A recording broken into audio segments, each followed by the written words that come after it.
Okay, it is Thursday. It's October 9th, 2014. This is Wayne Goldsboro Television. I'm Wayne Alley. And I'm Kim Best. Good Thursday morning. Thank you for being with us. How are we doing so far? We're doing great. Slowing up. I've been told I'm going too fast here. So we're going to slow it down. But not in slow motion. Okay. Oh, goodness. Yeah. Well, today on our show, Wayne, we have Dr. Peters from Cherry Hospital here talking about a very important and very serious topic, and that is the topic of suicide. Suicide, you know, with the passing of Robin Williams and so many other people with our suicide rate in the military, this is a very serious subject, and it seems to be we're having a problem getting a handle on this. Right. He's going to talk, and perhaps he'll be able to explain, and in fact does explain, his feelings and thinking of how this could happen and what happens and what goes through a person's mind. But of course, you never really know. Anyway, he will talk about that, and of course, as always, Dr. Stephen Peters, head of psychology at Cherry Hospital, will do a fantastic job. He always does a really good job of explaining the different topics. He just kind of puts it in perspective. Well, who's got a birthday today? Oh, I'm glad you asked. Thank you. I'm glad you asked, because I got it right here. I have it right here. The birthdays today include a fellow by the name of Jackson Brown. He's a singer. He's an Englisher. I think we might know him. Yeah, Jackson Brown. He did Running on Empty, Dr. My Eyes, yada, yada, yada, yada. He's 66 years today. He is born this day, 1948. Also, Robert Wool. If you don't know that name, you'd certainly know him as an actor. He's an Emmy-winning, award-winning actor and writer. He was in A Kiss Goodnight. He was in Cop. He was in The Bodyguard. He was in Batman. He was in Good Morning Vietnam. Really? He was in Bull Durham. He was in Flashdance, and he was in a bunch of other stuff. Oh my goodness! How about that? He's 63 years today. Scott Bakula, the actor, is 60 today. Yes. He's got a brand new show on. He was in Quantum Leap, but now he's got something else on. One of the NCIS shows, isn't Yes, it? I'm just trying to remember. It's a new one that they've just sort of incorporated. Yeah. And I don't. No, it's not NCIS. It's LA. No. It's something. It's the one. His is the New Orleans version.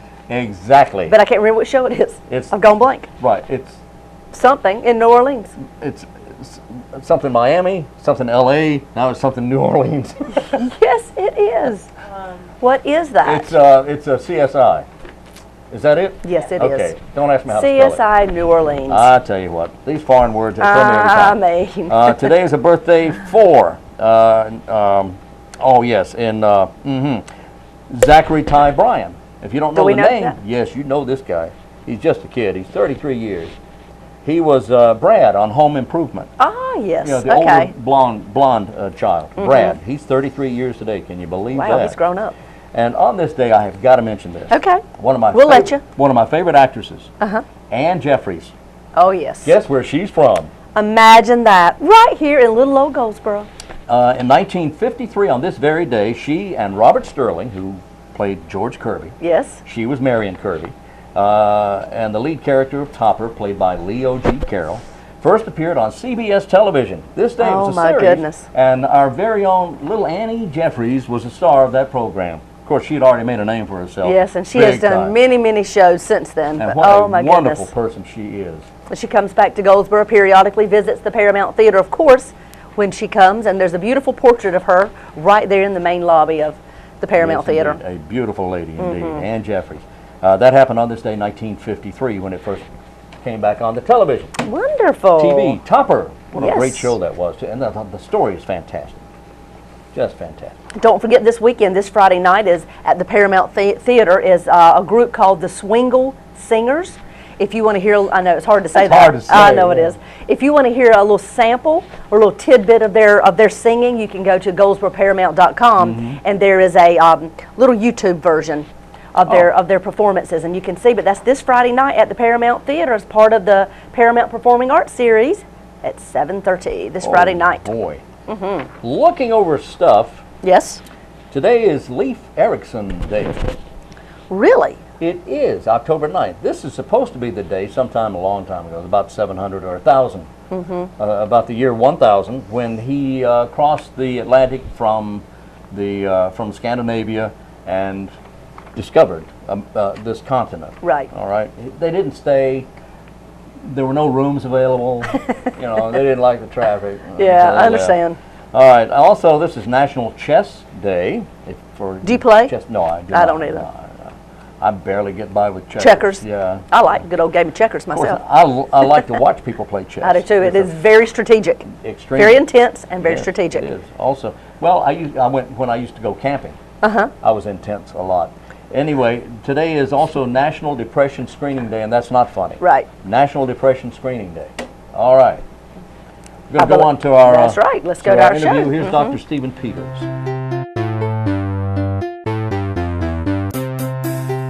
We're always happy to have Dr. Stephen Peters from Cherry Hospital in the studio with us, head of psychology department there. How you doing? Hey, Wayne. Good morning. Always good to be here. Great to have you with us there, Steve. Yes. It's always good to have you in, but we want to talk again about some serious issues that are affecting not only the entire nation, but our community as well, and that has to do with suicide. Suicide's a real important topic, a much bigger issue than most people realize, I think. And it's been in the news a lot lately, but I think with the death of Robin Williams, that brought it more to the forefront than it has been, and that's a good thing. People need to understand what it is, Right. because nobody understands exactly why anyone would take his own life. Right. They're not there to talk, to ask the questions. Yeah. Once they're gone, once a fatality has occurred, there is no opportunity to say, well, what was going on? There's no opportunity, and so there's the issue as well. I would have to imagine that there has to be innumerable reasons that anyone would take their own life, whether it's they're off their medication, or whether they're despondent, or whether they're absolutely at the end of their rope, or whatever. What's been your experience? Sure. There are so many issues involved. We know we like to talk about it in terms of risk factors. We know that some people are more at risk of suicide than other people, and so to think about what are those risk factors, and some of it's pretty common sense. It's how alone is the person. Well, who is more alone? Well, an elderly person. Right. Because their spouse may have preceded them, maybe passed, so they're living alone perhaps. They're no longer working. Work puts you in opportunity with people. So the more isolated the person is, that's an important risk factor. It's also the opposite of that. It's what we like to think about as a protective factor. The more you're with people, the more you're around in people, the more you're involved in your community and work and church and with people, that sort of is the kind of the opposite of the risk. When people have a medical, something that's painful, just physically painful, or something that is a very grim outcome, you've got a very difficult to treat cancer. Yeah. So you get what we call kind of a catastrophic medical diagnosis, and it's going to hurt a lot, and the outlook looks grim. Well, that's a big risk factor, turns out. In North Carolina, there were a big outdoors, active hunting state. The availability of firearms is a large risk factor, and it's something that we need to be attentive to. That if there's somebody that you're concerned about that may be at a higher risk of suicide, we know from study after study after study, many opportunities, having just the availability of a firearm in the house is a big concern. And there would be, I'm sure there are some people who are saying, well, you know, and I've heard them say, we had no idea that they were that depressed. We had no idea that they were in that condition. We had no idea that they were going to even consider taking their own lives. And you mentioned the gun factor. Is there a way of, what are the symptoms? I mean, there has to be a symptom besides that are tied to risk factors. Yeah, it's about 75% of the time we see some risk, some signs or indications, or something that somebody may have been able to pick up on. It also tells you about 25% of the time there's nothing that you could tell. The person kept it so private, so guarded, you could have had 10 people lined up talking to them and nobody would have ever known. So that's about 25% of the people. But about 75% of the time, there are signs, something that you could have noticed. Top of that list is somebody who's seriously clinically depressed. they're feeling bad, feeling low, they're not eating well, they're not sleeping well. We like to think about not just personality-wise, one direction or another, but any kind of dramatic change in the personality. Somebody that's otherwise kind of quiet and shy may all of a sudden be very outgoing. Someone who's more outgoing, now they're kind of reserved and more quiet. Well, that's a big change. Well, what happened there? Well, there's something going on. Well, think about what might that be. You know? So someone whose personality changes, going from vibrant and outgoing to depressed and quiet and alone, that's one. You ought to be asking giveaway. yourself, what happened? What's going on with that person? Why that the there's change? This big change. Yeah, but you also said if they go from the other side, if they're quiet and then all of a sudden they're outgoing and bubbly, Right. is that Okay, it happens that direction too. Really? So it's not always just more consistent with, let's say, being depressed or what Yeah. we would think about. Yeah. Some people who are more shy and internally preoccupied and reserved, once they've decided to end their life, they may have decided then to have some conversations and feel different about things as far as talking with people. almost So as any change. at a all. relief? Maybe they're Could be a relief. relieved that this is going to happen. Right, or have a different purpose Yeah, in their conversations with people. that's really frightening. Yeah. That is frightening because it's so hard to point, to put your finger on it. Yeah, yeah. We know about 65% of the time alcohol and drugs are a big factor. You know, there's such a disinhibiting factor for most most drug issues. So that somebody who may be thinking about it, may be struggling with that decision, enough alcohol and drugs on board loosens up that inhibition, Yeah. and then they actually follow through. You kind of think that it would be higher than that, actually, I than would've thought, two-thirds. yeah. But it's a big factor as well. Yeah. The do we have numbers? I know we have numbers of suicides. Do we have Yeah. numbers to talk about? Yeah, the number of people. There's about 30,000, a little over 30,000 a year in the United States. 30,000. 30,000 people. You look in the newspaper or the news, you see homicide, somebody's killed, somebody's Yeah. killed. Suicide rate is almost twice as high as the homicide rate, Really? but nobody is talking about that. So I think the research I saw, there's almost 70 suicide attempts just in North Carolina every week. That's a good number of suicide attempts. These are people who are making that effort to end their life. They don't always result in fatalities, thank goodness. I know a lot of you hear stories coming from the military side. There's a lot of military personnel who are ending their own lives. Yeah, an important number to think about there, as much as we have lost service personnel in combat, particularly in the Middle East and in the campaign, we've lost more to suicide than we have to combat. Is that right? Yeah, it was a couple years ago, about midsummer, that the number of suicides actually surpassed the number of combat injuries, And I know that combat fatalities. I know the Pentagon's working on this as well Yeah. as the medical side of our Right. military. The theme of that is about resiliency, building resiliency, so that you become sort of inoculated for stress. If you think about it, if you've dealt with stress before, and it's an old friend of yours, you sort of know how to make terms with it, you know how to cope with it, and it's not going to derail you. What's more of an issue is if you're hitting by a certain kind of stress that you're not prepared to handle. Yeah. And suddenly you're experiencing issues and thinking about things that you have not otherwise been prepared for. That seems to be an issue.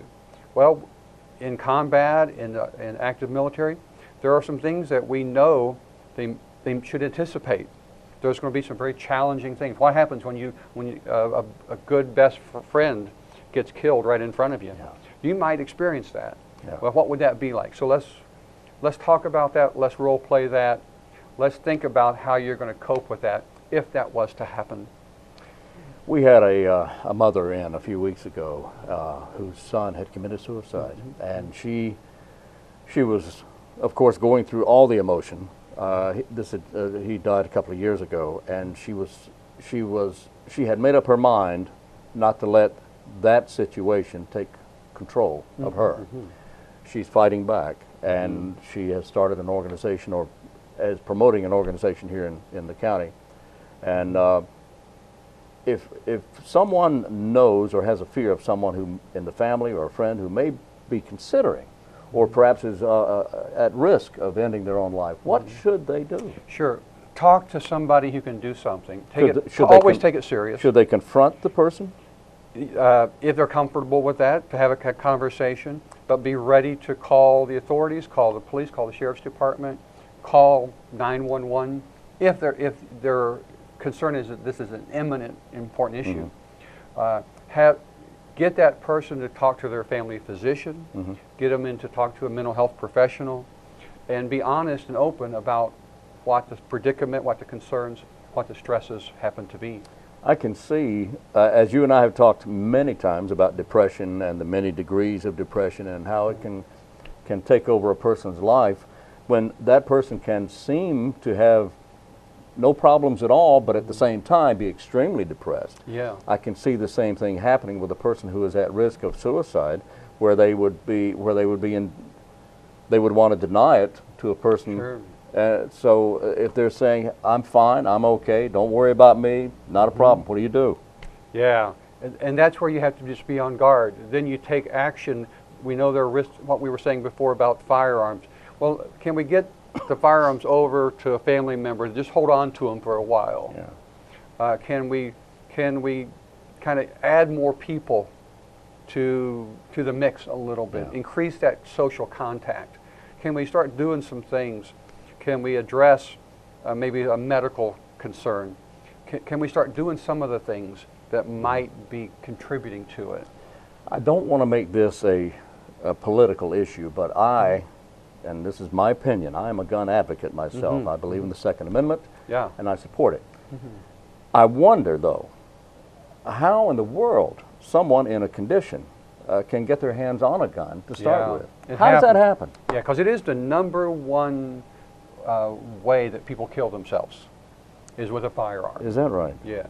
And what studies have done, the National Institute of Mental Health did a major study across the country, really investigating suicidal fatalities, and particularly when there was a firearm used. What precautions? Well, was there a gun safe being used? Were there locks being used? Right. And what happens is that even teenagers who are and young people who are at the very highest of our risk factors, really, they know where the key is. They know the combination. They know that there's ammunition here. The gun is there. Though a lot of those precautions aren't as helpful as one would think, because the level of determination is so high. Yeah.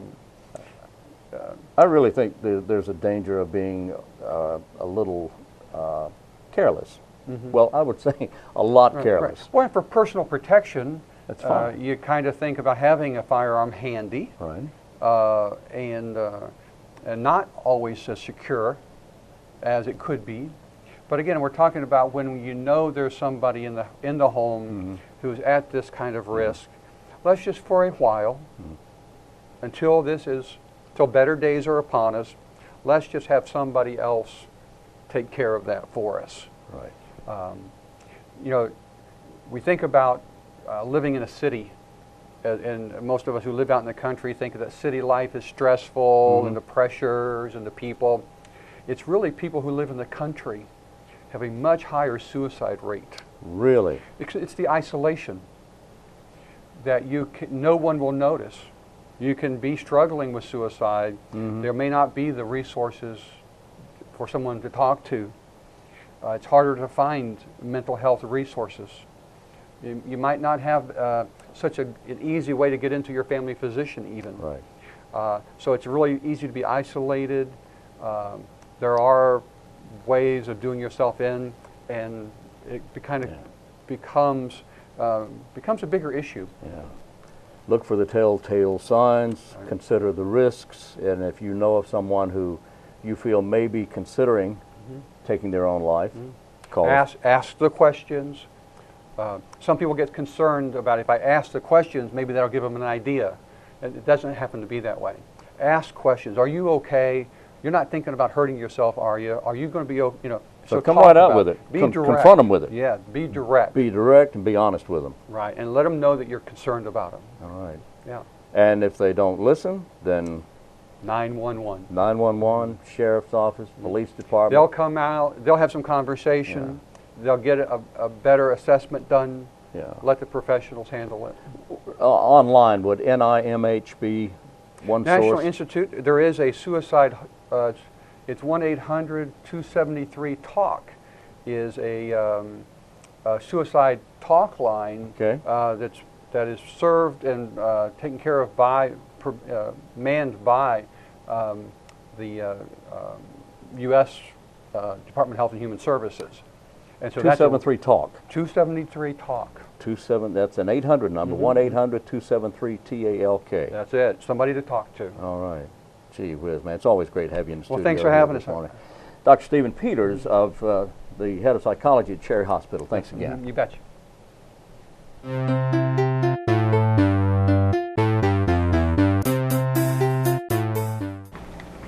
Okay.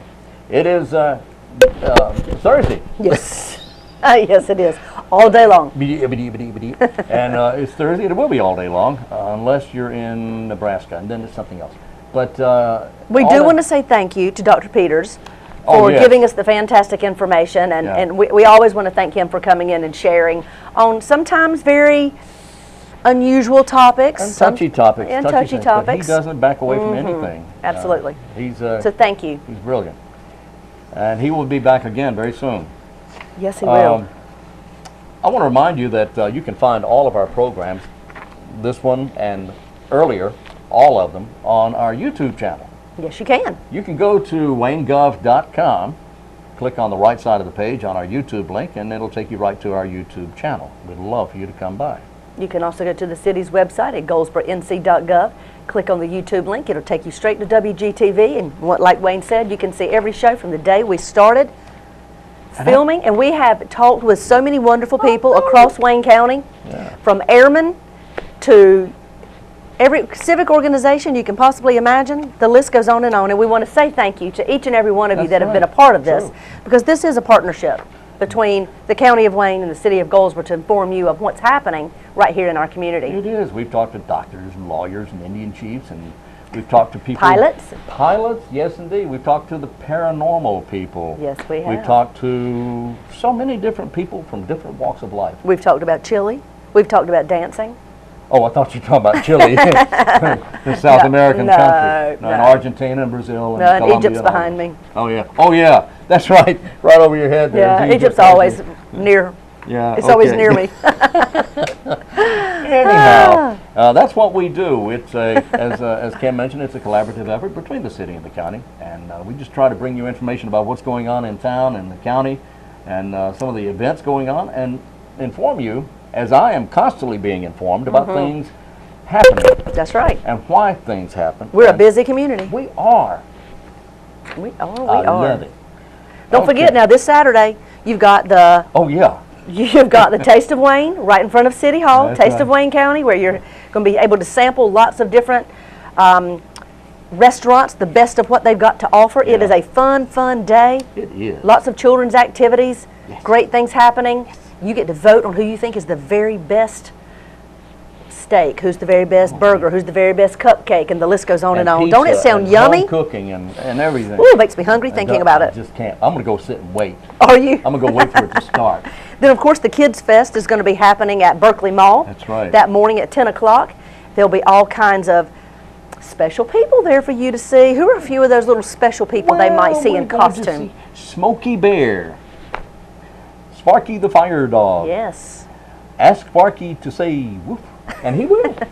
We're also going to see Freddie the Fire Truck. That's right. Lots of fun things happening this Friday and Saturday. Lots of fun.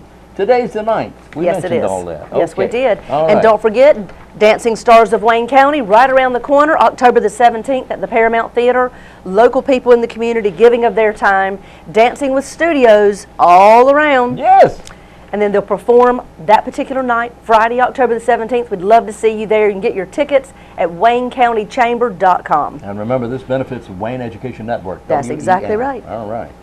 Oh boy, you know what? I've been thinking about the fish fry we had last Friday. I can't wait until You can't wait till next year when they offer it again, and you can eat fish twice in one day. Okay. All for a good cause. Isn't that terrible? No, it's not. Okay. A couple of blood drives today. The last one starts Yes. at 10 o'clock this morning, so if you're watching this program at noon, you better hurry. Yeah. That's right, because you've got two different ones happening. You've got the right. one at Goldsboro Milling this right. morning, Yep. and then you've got one this afternoon a little bit later at W.A. Foster for all city employees. Love to right. have you go out and give blood and give the gift of life. When you give blood one time, you could possibly save up to 3 lives. Now that is so very true, and of course blood has a shelf life. It doesn't last forever, so Right. you have to give blood and then give blood again.